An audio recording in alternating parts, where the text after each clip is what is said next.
Assalamualaikum warahmatullahi wabarakatuh. Alhamdulillah. Alhamdulillahi rabbil alamin. Wassalatu wassalamu ala asrafil anbiya'i wal mursalin wa ala alihi wa ashabihi ajmain. Amma ba'du. Perkenalkan, nama saya M. Rivaldi dari kelas 12 MIPA 1 Man 2 Langkat. Di sini saya akan mengerjai tugas dari Bu Nur Hidayani yang bermapel SKI.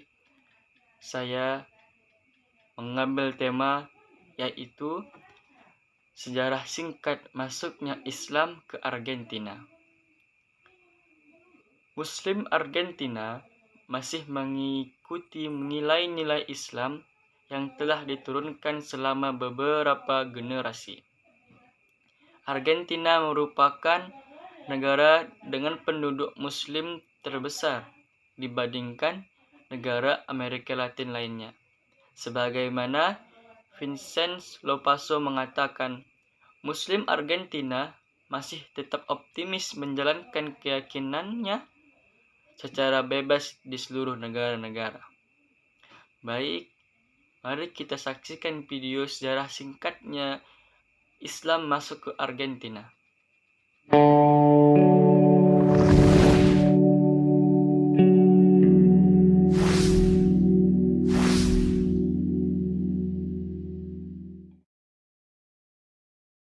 Dalam satu dekade terakhir, jumlah mu'alaf dari etnis Latin meningkat 2 kali lipat.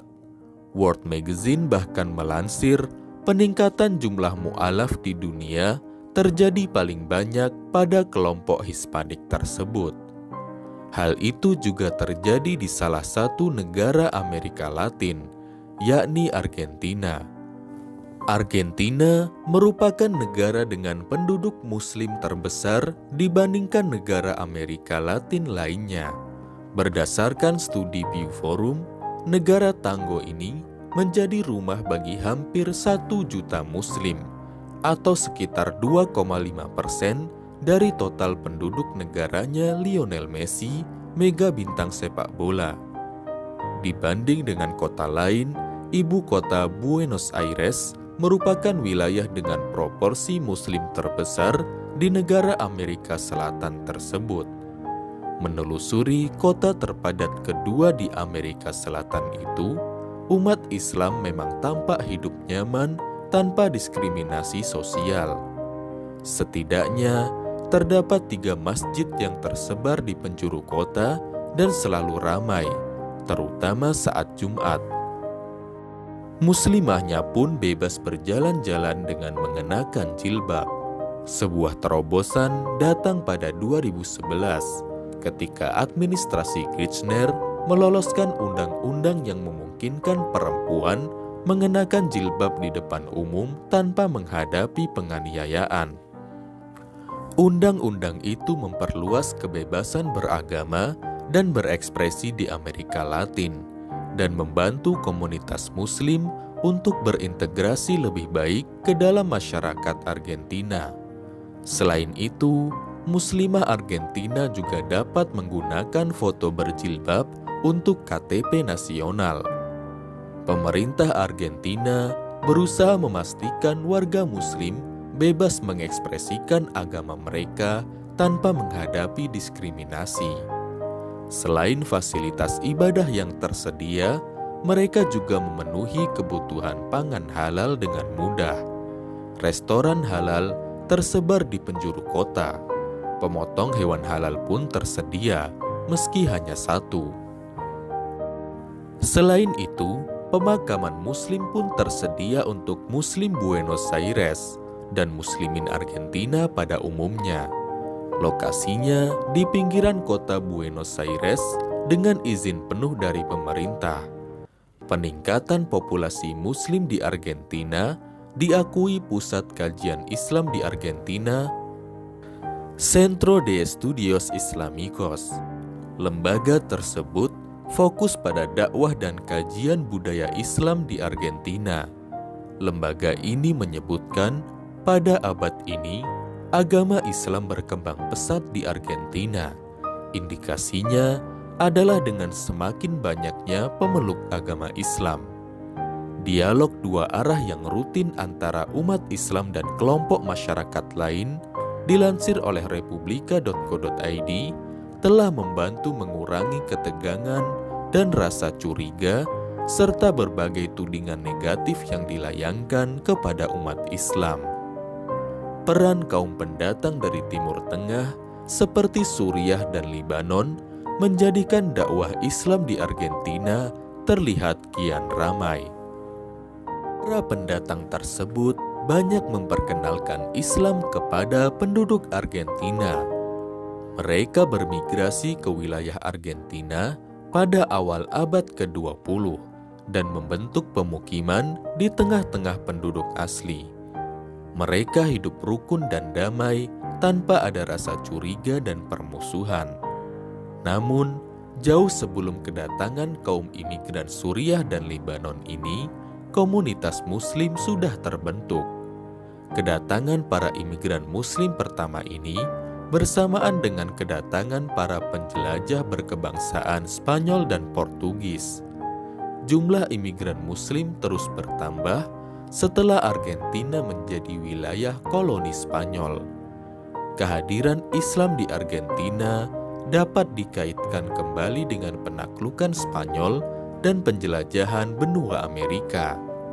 Pemukim Muslim pertama yang disebutkan adalah Moor Morisco, abad ke-15 yang menjelajahi Amerika bersama para penjelajah Spanyol. Moor Morisco mengacu pada Muslim keturunan Afrika Utara dan Spanyol yang dipaksa masuk Kristen setelah mempraktikkan Islam secara terbuka dilarang. Untuk menghindari penganiayaan, banyak yang melarikan diri dan menetap di Argentina. Argentina melihat gelombang migran Arab lainnya, terutama dari Suriah dan Lebanon antara akhir abad ke-19 dan awal abad ke-20. Dua masjid pertama di Argentina dibangun pada tahun 80-an. Pertama, masjid milik komunitas Syiah di Buenos Aires pada tahun 1983 dengan dukungan dari kedutaan Iran. Kedua, Masjid Al-Ahmad yang kemudian dibangun oleh komunitas Sunni pada 1985.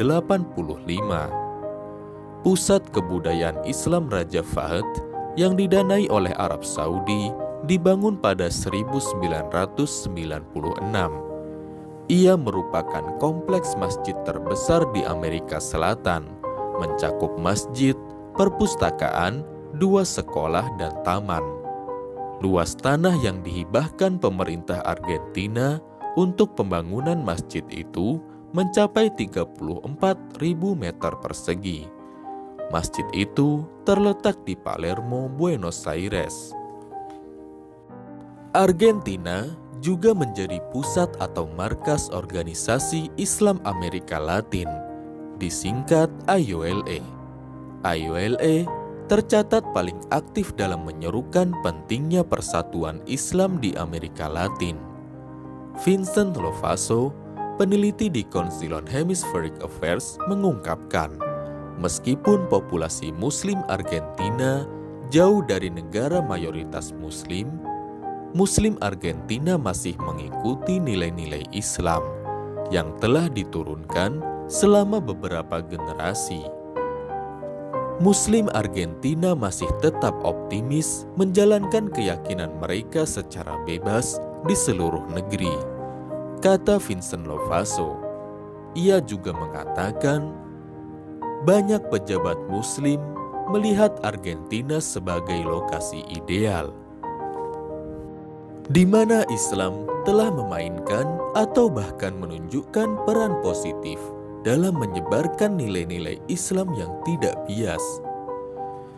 Kita doakan Islam makin berkembang di Argentina. Amin. Nah, dari video tersebut kita telah mengetahui bagaimana sejarah singkatnya Islam masuk ke negara Argentina. Saya ingin bertanya kepada teman-teman sekalian, apakah Argentina memayoritaskan agama Islam di negaranya? Saya tunggu jawaban teman-teman di kolom komentar. Hanya ini yang dapat saya sampaikan. Akhirul kalam. Assalamualaikum warahmatullahi wabarakatuh.